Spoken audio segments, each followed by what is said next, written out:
we are already in the fight to dismantle the general court martial. We have given a task to ourselves that this year, just like it happened in the West, when the Guantanamo Bay was brought down, was closed down against the will of the Americans. Just like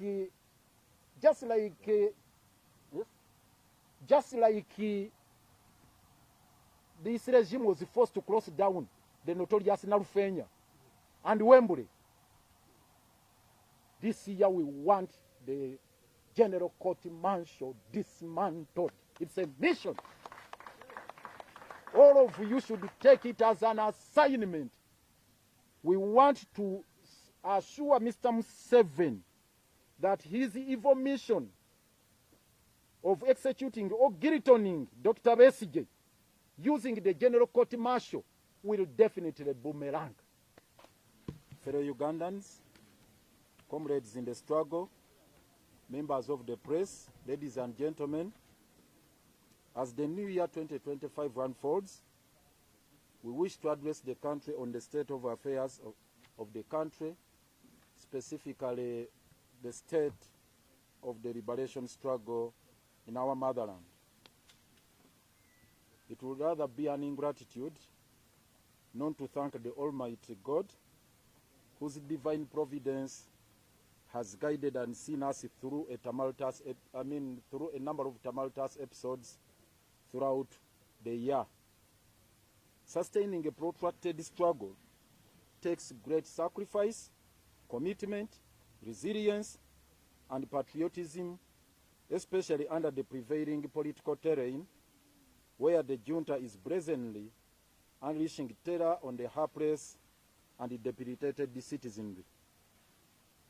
It's on that premise that I extend my profound gratitude to you colleagues who are assembled here and those away, and all other Ugandans of goodwill for that demonstrated tenacity, noting that many other opposition activists who are opposed to the family rule are incarcerated in safe houses and other gazetted and ungazetted detention facilities as prisoners of conscience, and many have disappeared without a trace.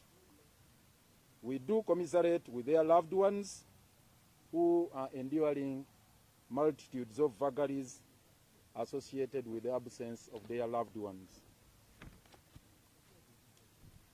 It's in the same vein that I would like to pay homage to our Kisumu 36, who are still nursing multifaceted social, economic, physical, and psychological injuries that they sustained during the ordeal of abduction, incarceration, and the dehumanization that you all witnessed in the course of the year. On the flip side, we should derive gratification from the fact that the aforesaid atrocities, cruel, inhuman, and all forms of transgressions and degrading treatment are a manifestation of a crumbling regime and should be perceived and treated as birth pangs for a new Uganda that works for all. We add various deaths caused through the continuing menace of murders and victims of the sick health care systems, including incessant accidents on our deplorable and rotten infrastructure. Our country's social, political, economic, and security crises have been exacerbated by nefarious conduct of the people in power and, of course, the entrenched oligarchy of the Museveni family that has firmly established itself as a presidential monarchy and perpetuating family rule supported by those fortune hunters who are well known to you. Few among them have been intimidated and cowed into a deafening silence, which is regrettable, and remain willy-nilly and conscious accomplices in the destruction of our country. The unfettered access to state resources that the dictator enjoys, his family's grip and patronage over state institutions and private enterprise, the created cronies and rented support, and the use of the armed forces to mediate in the governance issues all evince one thing: a country which is not at peace with itself and is on the cliff, on the precipice, which is regrettable. All these are written on the wall for the keen observers to see. Abuse of the law and power, recklessness of the security officers, plunder of national resources and fraudulent conduct, and management of state affairs with reckless abandon has occasioned untold suffering to many Ugandans for over 4 decades. To regain our power, we must come to the realization that we have to execute a liberation struggle to its fruition. The Uganda shilling 60 billion record-breaking heist in the Bank of Uganda in a twinkle of one eye also evinces the rot within the system that is fast driving the nation to the brink of collapse.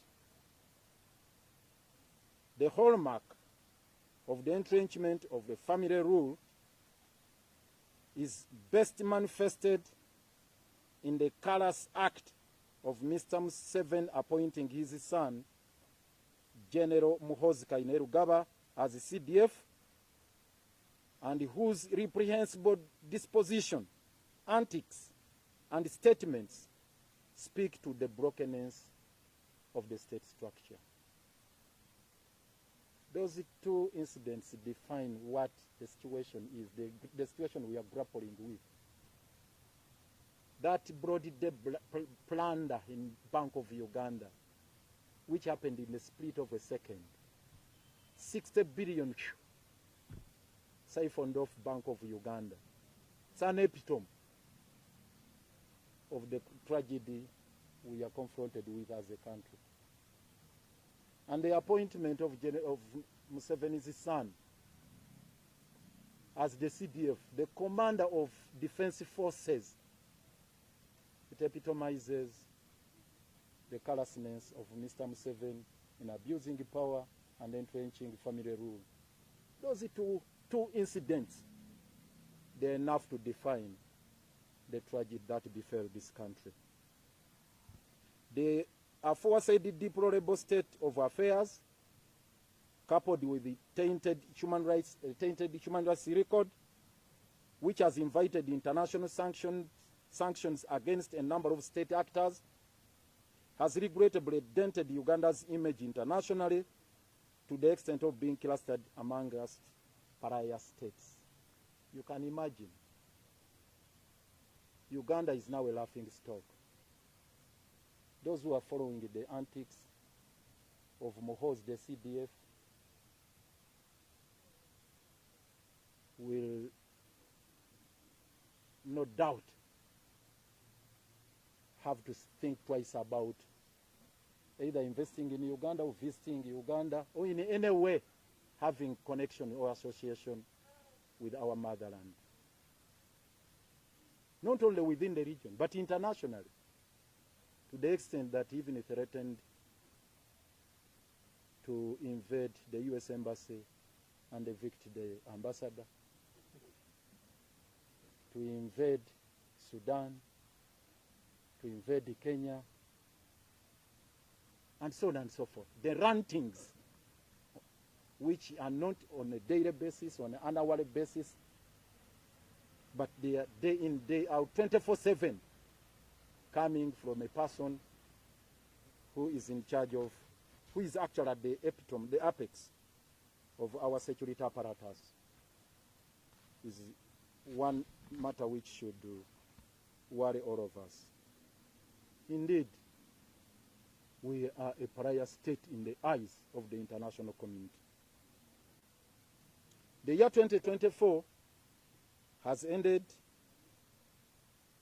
on rather a perilous note, with Mr. Museveni totally subverting the constitutional order, particularly regarding civil liberties and dispensation of justice.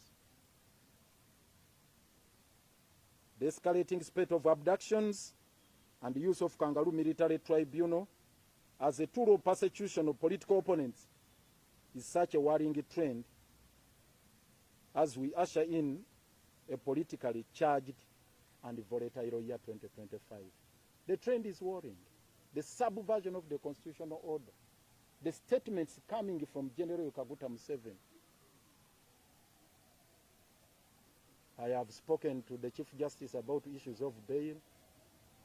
I have directed all police officers not to grant a bond, total oblivious of the dictates of the Constitution, the Bill of Rights, and all the international instruments we have assented to. He is the law, and the law is him. That is the situation obtaining in the country today, and those are the events ushering us into a politically charged year. We have to brace ourselves for the tough times ahead. Signs are on the wall that as a country we are headed for turmoil. With this Museveni's choreographed plot to execute our patriarch, Dr. Besigye, following a summary and perfunctory trial before the General Court Martial, and the willy-nilly approach of the judiciary in the Museveni's villainous scheme has further compounded the whole grotesque situation with their recent unorthodox Supreme Court pronouncement of a dual criminal justice system where appeals from convictions by the General Court Martial shall not be entertained by the courts of judicature. The situation. And I want to speak with authority. The mission of General Kaguta Museveni in all this melodrama, in all those shenanigans going on before the General Court Martial, is to execute Dr. Besigye, nothing else. It's all about taking him through that perfunctory trial and then go to the firing squad. You'll all recall the words of General Idi Amin at his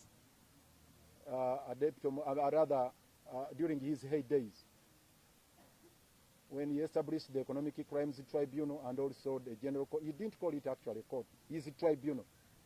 He gave orders to those who are manning those outfits. He said, look here, when you get a spy, he said, when you get spy, don't waste your time, just take them to the tribunal. And when they go to the tribunal, don't waste more time making laws. He said, making laws the whole day, talking this, talking what. Shortcut, firing squad. That is the path they are walking Dr. Besigye through. Just taking him to the General Court Martial as a matter of course. But the ultimate decision already made in the minds of General Kaguta Museveni and his cronies, execute him, finish him off, get him out of action. That is the mission. And we have evidence for this. We have spoken about it, and we shall keep highlighting details of the same. This correlates, as I said here, and it speaks to, there is a nexus between this choreographed plot and the pronouncement made by the Supreme Court. No doubt about that. That now we have this system you cannot define, a dual system. Actually, our justice system now is a dual way carriage. It's a dual carriage way. A dual carriage way with no point of connection, intersection. That once you are taken to the General Court Martial, never mind who takes the decision. Article 119 provides for the position of the Attorney General, and 120 also provides for the DPP. Those officers are so instrumental in our justice system. Actually, the DPP has to peruse through the files and sanction them and determine which matter to be taken to court or not. But in the case of these matters which go to the general tribunal, to the general court martial, nothing like the DPP perusing through. So it's on the discretion of General Kaguta Museveni to decide who goes where, who is tried before the general court martial and who is tried before the civilian courts on the same offenses. You all know this case involving the head of the Ndiga clan. I will cite only one example of the Ndiga clan in Uganda here. Ruomwa. Gentleman confessed that he killed the Ruomwa, but he's in the civilian courts here. He said he pulled the trigger, killed him, and he's proud of it. But he's not in the general court martial. So those who are going to the general court martial, the Supreme Court said, please, your final appellate court is the general court martial appeal court. Nothing beyond that. Once you go through that process, you are convicted, you'll not find your way to the mainstream courts of judicature for rescue. And that is a recipe for disaster. And that is the process they want to take Dr. Resige through. That the lower general court martial convicts him, then he goes through the appellate court within the same system, and therefore is sent to the guillotine. Interest and concern to the state-orchestrated shenanigans in the general court martial, where prisoners of conscience are coerced to plead guilty, accused persons denied their constitutionally guaranteed right to effective legal representation. Mr. Museveni's New Year proclamation that proscribed grant of police bond and bail, General Muhoozi's threats to clamp down on police officers who will grant space to critics of the family rule, etc. All these are quite ominous signs that we are in dangerous times. These are danger times, or rather dangerous times. And they are not by accident. Mr. Museveni, on the one hand, is saying no bond. He tactfully made reference to village thieves, but he didn't mean village thieves. He meant you, political actors, opponents to the family rule. That's what he meant. He was just using a figure of speech to pass on a message. He meant you, the political actors, no bail. You understand, many of these people here are on bail. Some on accusations of being a nuisance, others treason or terrorism, and many are lined up. So he said he has talked to the Chief Justice, no more bail. General Muhoozi said this time round he's not going to tolerate any police officer who massages, maybe he treats the critics of the family rule with the kid gloves. Those are all some obvious signs as we usher in the new politically charged year. Of great concern to us is that in the midst of this anarchical situation, a score of political actors have already been sucked into 2026 election euphoria, rivalry, and schism. This is baffling us. In the midst of this anarchy, this tragedy, we are gearing up. Men are in locker rooms. You know, in soccer we call them locker rooms, fitting themselves into jerseys. Should I play number 9, number 8? In a situation that portends anarchy, bloodshed, that is what is baffling us here at Katonga. That euphoria and also the schism, the divisions, and so on and so forth. We hope it's not lost on Ugandans of goodwill that the prescription of appropriate panacea to the acute and chronic Mr. Museveni's hubris syndrome is a sine qua non or a condition precedent to a peaceful transfer of power. You need to underline that. We hope it's not lost on all of you Ugandans of goodwill That what? That a prescription, proper prescription, the diagnosis is already made. The diagnosis is very clear. Mr. Museveni is wallowing under that yoke of hubris syndrome, that disorder which affects one to get obsessed with the power. And that is the problem we are dealing with. So the panacea, the remedy to that, the prescription, proper prescription for the already diagnosed problem is a condition precedent for peaceful transfer of power. That is a fact that we should all appreciate and guide our actions and about our trajectory. In a country devoid of unemboldened and aggressive citizenry, independent state institutions, e.g. the Electoral Commission, Judiciary, Human Rights Commission, Parliament and security agencies, robust civil society, and assertive religious leaders, the 2026 presidential election will be a farce.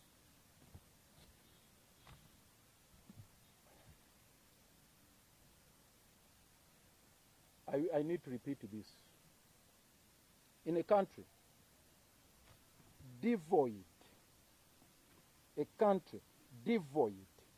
of independent and functional institutions, like an independent judiciary, independent electoral commission, parliament, and whatnot.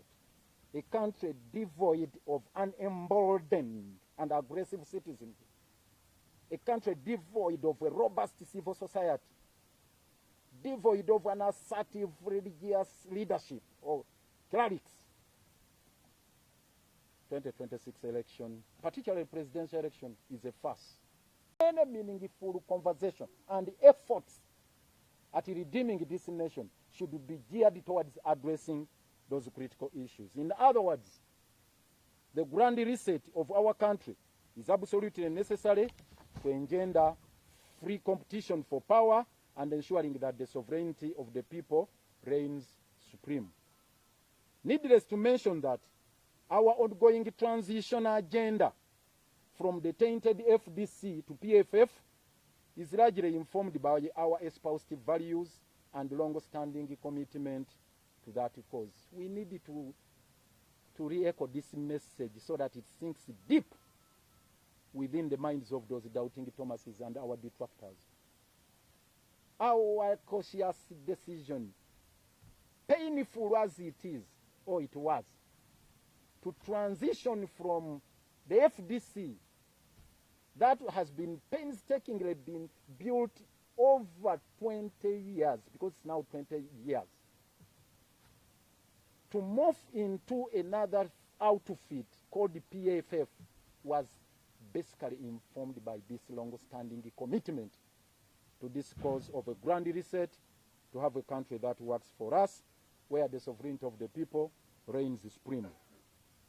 Immense sacrifices, enthusiasm, and unwavering commitment of our countrywide membership towards this transition agenda is highly commendable. Allow me to commend you members. It has not been an easy journey. Your unwavering commitment to this transition agenda, regardless of the intimidations, regardless of all sorts of allurements given to you or dangled before you, is something we don't take for granted. At this juncture, permit me on behalf of the entire membership to register our concern at the procrastination of the Electoral Commission in regard to the registration of the new entity. For the record, the EC ought to have issued our certificate of registration by now, given the express provisions of Section 7, subsection 3 and 4 of the Political Parties and Organizations Act, which require that verification of the particulars of registration and gazetting of the notice calling for objections should be conclusively done within a period of 1 month upon submission of registration documents. That is the law. Go and read the Political Parties and Organizations Act, subsection 3 and subsection 4. The process is actually sequenced in such a way once you submit the documents, the EC is given that latitude, discretion, to verify these particulars. And the operative word is may verify the particulars, or may not. It's not mandatory that once you submit your documents there, that as a must, they must verify the signatures. No. That is not the case. But they are given that discretion. If there are conditions warranting verification, go ahead and do so. If you have any doubt, please go and verify. But in any case, subsection 4 is clear, is categorical. Subsection 4 of section 7, you issued a notice within 30 days of submission of the papers, inviting members of the public who may have any objections to the registration of that political entity to do so within 14 days, short of which the EC proceeds to issue a certificate. I regret to note that we have entered 2025 without a certificate in our hands, contrary to the law. By the end of the month 2020, by the end of the year 2024, we ought to have received our certificates.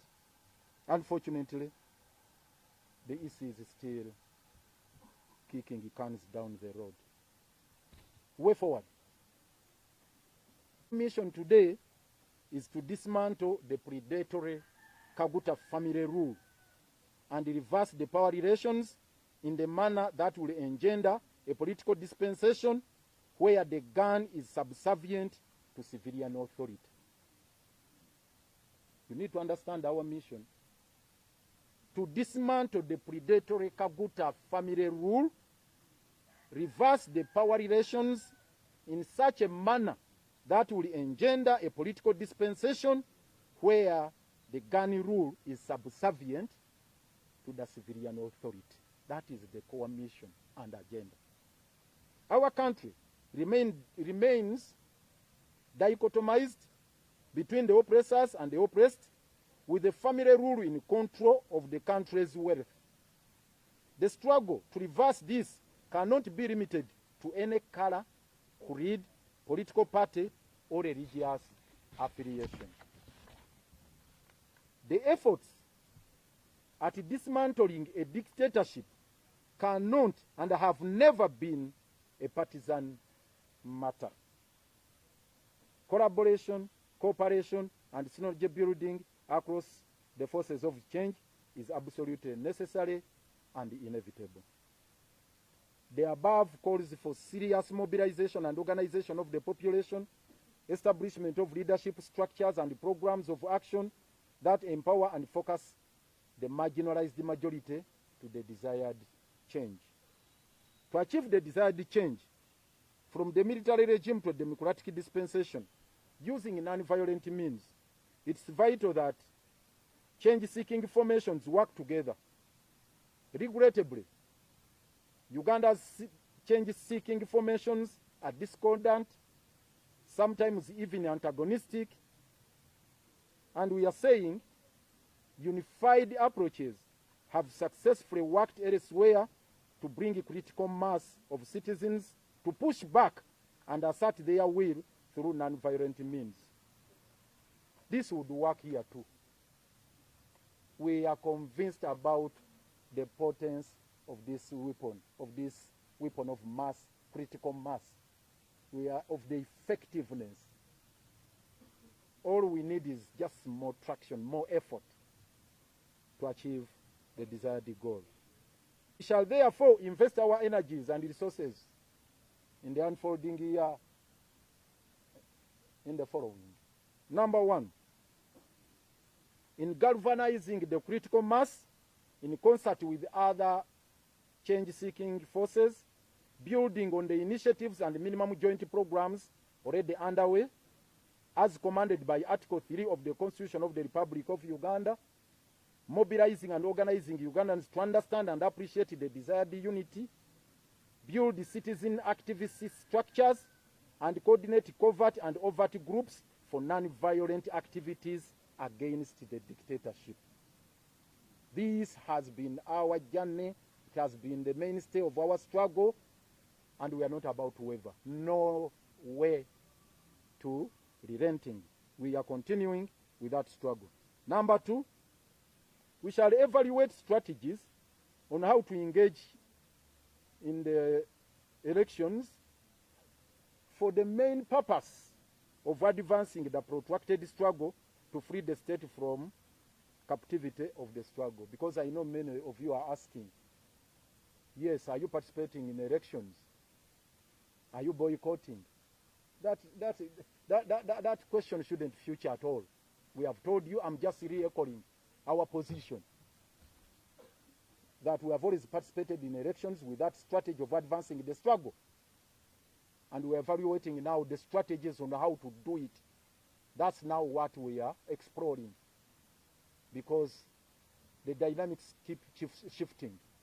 So this time round, we are asking ourselves, yes, there are LC1 elections.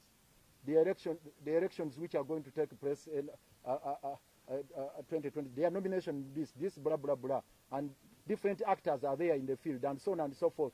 So, for us who are championing the struggle of restoration of people's sovereign authority, how do we participate in these processes with that objective at the back of our mind, and with a committed team to achieving that particular goal, not for purposes of participating with the hope that they will usher in the transfer of power from Museveni to another democratically elected leader. That is not within the DNA of Yoweri Kaguta Museveni, and it would be delusional on our part and any other change-seeking forces to ever imagine that that is going to happen. But that's not to say we are totally opposed to using that strategy of weaponizing elections. Actually, we have no regrets saying we have to weaponize elections to achieve the mission enshrined in the Constitution, particularly Article 1 and Article 3. So we commit no crime in weaponizing any civic activity. Dismantling all tools and weapons of persecution, like the General Court Martial, using domestic and international mechanisms at our disposal in collaboration with all local and international stakeholders in the fight for rule of law, social justice, and human dignity. This one we have to assure you. We are already in the fight to dismantle the General Court Martial. We have given a task to ourselves that this year, just like it happened in the West, when the Guantanamo Bay was brought down, was closed down against the will of the Americans. Just like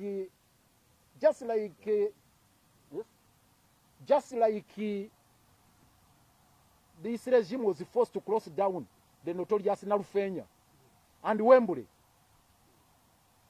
This year we want the General Court Martial dismantled. It's a mission. All of you should take it as an assignment that it is tool number 1 in persecuting us. They have hatched a well-choreographed plot to finish us off using this General Court Martial.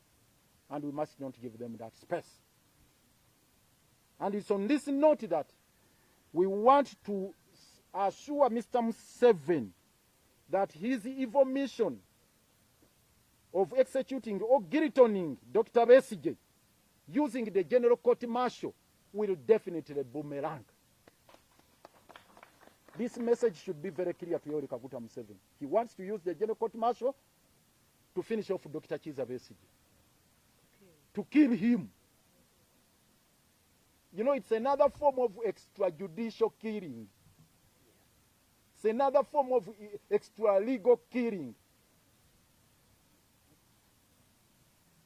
Masked under the cloak of martial law. Then they finish you off. And that's what they want to do to Mr. Besigye. The team you see here, and the Ugandans, we are determined to thwart Mr. Museveni's agenda of killing Dr. Besigye using the general court martial. Yes. And we are going to fight that. The Electoral Commission, no. On that note, we do expect the Uganda Law Council to finalize the process of granting Senior Counsel Martha Karua her Pro Hac VC. This is another term for temporary practicing certificate. Oh, they have already issued it. I was behind the news. But she is already in the country. She has already arrived. Our team is already at the airport to receive her and the entire team. And this time round with a very big entourage of other lawyers, not only Martha, but many are going to be unveiled tomorrow before the General Court Martial. Many from different countries. Let me not preempt what's going to happen. So Martha, as our lead counsel, the commander-in-chief of all the legal forces in this struggle, will address the nation on this matter. The war is just beginning. The Electoral Commission is hereby asked to comply with the dictates of the law in registering our new party, the PFF, and in any case, not later than the 31st of January 2025. To pursue the transition agenda, including dissolution of the defunct FDC. Yes, the processes are on course, and we want to remind you, we rolled out a program of having the FDC dissolved by March, and ahead of dissolution, we hope the EC ought to have finalized all the processes. The EC is given 1 month now, by 31st. We expect the EC to finalize this process. And we want to call to order the RDCs and all these security operatives who are crisscrossing the entire country. Actually, they got access to our record, which we submitted to EC, got the names of the subscribers, the promoters, and now they are on rampage. They are marauding around in different areas of the country, intimidating the promoters of PFF, intimidating them. Many have sent us messages. They are on the run. Many are firm. They are saying they are determined to be imprisoned. And they are threatening many with arrests. They are being coerced to rescind the signatures, to recall them. But we are glad that they have stood firm and they insist they are the ones.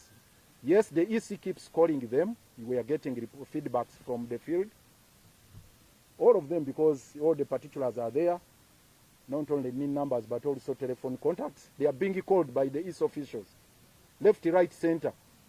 But we are glad that they are firm and continue to respond positively. They ask you, Salam Musumba, are you the one who signed this? Yeah, it's me, it's my signature. Yes. As simple as that. Don't be intimidated. As we invite the EC to expedite this process, because it's absolutely uncalled for. We are here. The people seated in this tent here could be half of those who are required to register a political party. So you think we manufactured and concocted these names? Certainly not. So this intimidation by the RDCs, we condemn it, and it should be stopped forthwith. It's a year we are determined to engage an overdrive. It's a year we are determined to double our efforts. It's a year we are determined to engage gear number 1. And we're not going to be deterred by these shenanigans perpetrated by Mr. Museveni, including incarceration or a possible execution of our patriarch. We want to assure you, even in his absence when he is in prison, he's commanding the war. He's commanding it effectively, and we are in control, we are in charge. We are really focused on the journey. For God and my country, freedom for all. All for freedom. All for freedom. Freedom for all. For God and my country.